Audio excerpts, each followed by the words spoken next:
Bismillah, Assalamu alaikum. In today's video, I'll be making an arguments for the truth of Islam from the prophecies of Prophet Muhammad sallallahu alaihi wasallam. These are basically a bunch of proofs, massive proofs regarding modernity. All of them are mentioned in one hadith.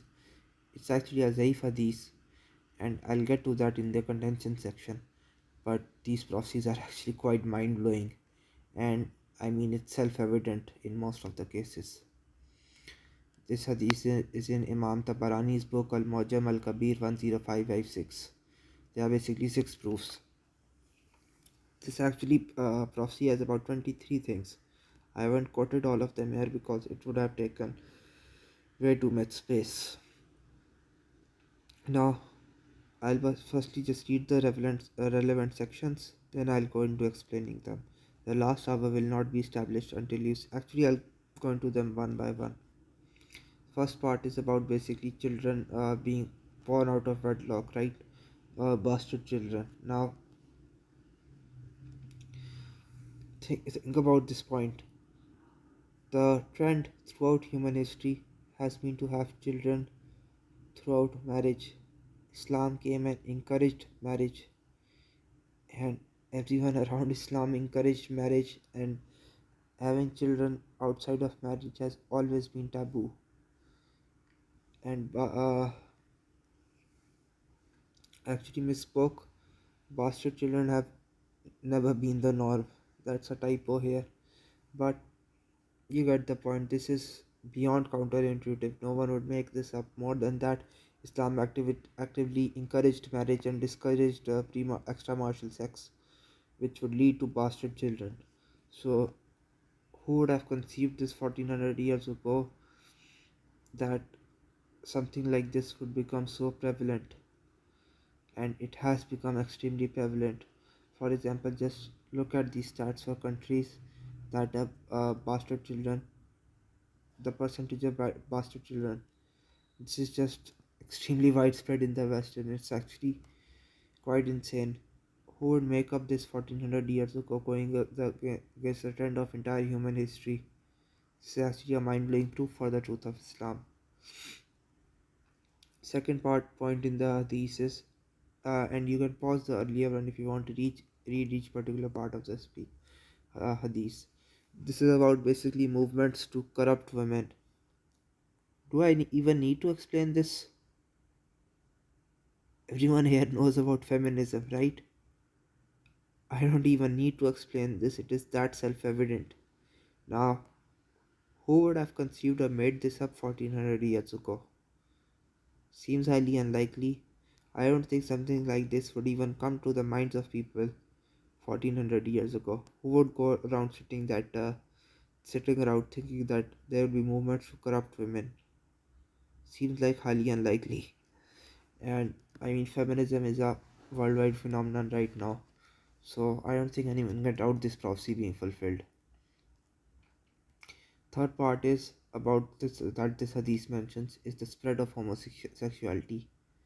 Again, this has been a massive taboo throughout human history. There is no way around this point. Islam heavily discourages this, extremely heavily discourages this, and rightly so.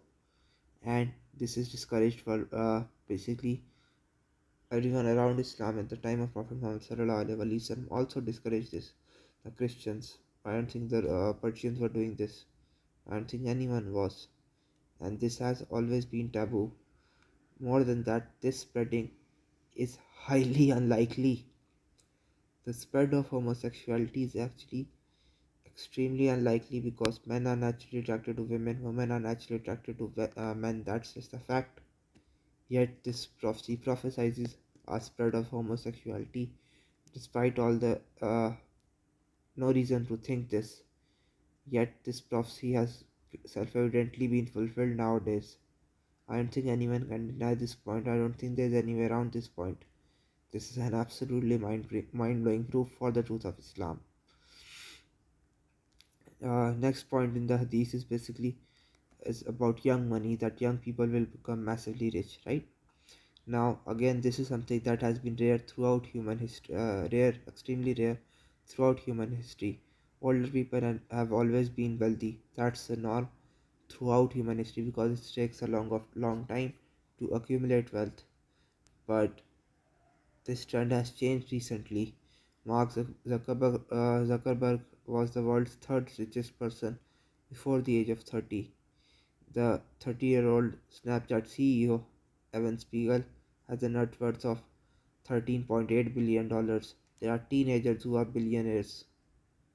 This is beyond counterintuitive, very unlikely to happen, and I don't think anyone would have made this up. I don't think anyone would have made up any of these prophecies because of how counterintuitive and unlikely they are, and I don't think most of them would even come to the minds of people.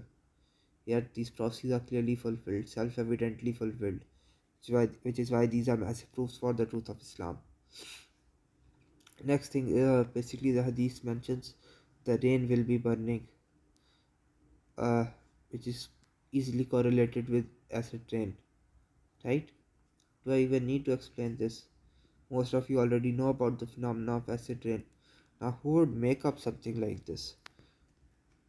To whose mind will something like this even will this something like this even come into the minds of people 1400 years ago?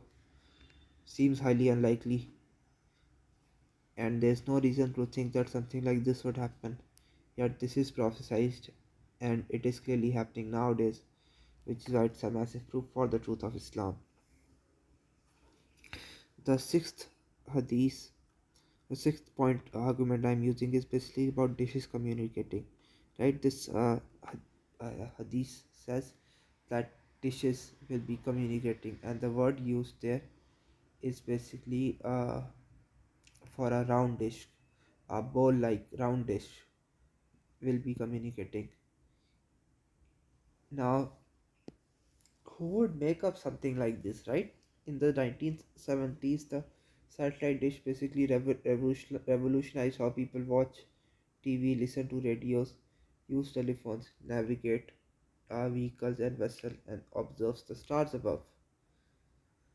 Who would make up something like this? Technology like this was unimaginable before the 20th century, yet the Prophet Muhammad ﷺ accurately described it 1400 years ago. More than that, this prophecy mentions that dishes will be communicating and family ties will be cut. Most people who spend time watching TV, right, they neglect their family ties. So again, this prophecy is a massive proof for the truth of Islam in numerous ways. And now I want to get to the one contention against this hadith. This hadith is weak. Okay, here's the response. So what? Literally, so what? There's a difference between a hadith that is weak and a hadith that's fabricated. This hadith isn't fabricated, this hadith is weak.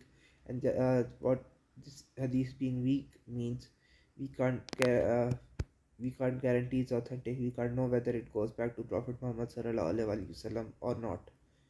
But considering the fact that these prophecies like this cannot be made up, and since they are in such large amount, they cannot be random or guesses. They have to go back to a prophetic source, and we have Prophet Muhammad sallallahu alaihi wasallam basically making similar prophecies regarding similar topics numerous times in authentic hadith. So this hadith most likely goes back to Prophet Muhammad sallallahu alaihi wasallam. Either this hadith goes back to Prophet Muhammad sallallahu alaihi wasallam or to another prophet but I mean Occam's razor suggests this hadith most likely goes back to Prophet Muhammad sallallahu alaihi wasallam. And I mean the point about hadith being weak doesn't really refute the argument. It can't, because hadith being weak means we can't know whether it's authentic or not. But the content of this hadith, I think, testifies to it being authentic. That doesn't mean I'm saying it's Sahih. It's not Sahih. It's still weak. It's still daif. But we have very strong reasons to think this goes back to Prophet Muhammad sallallahu alaihi wasallam. Inshallah, I hope you have enjoyed this video, in which I think there are massive proofs for the truth of Islam, and I don't think there's any way around this point, or that any person can deny the points I made in this video. Inshallah, I hope you have enjoyed this video. Inshallah, I'll keep making more arguments for the truth of Islam in future videos. Till next time, Assalamu alaikum.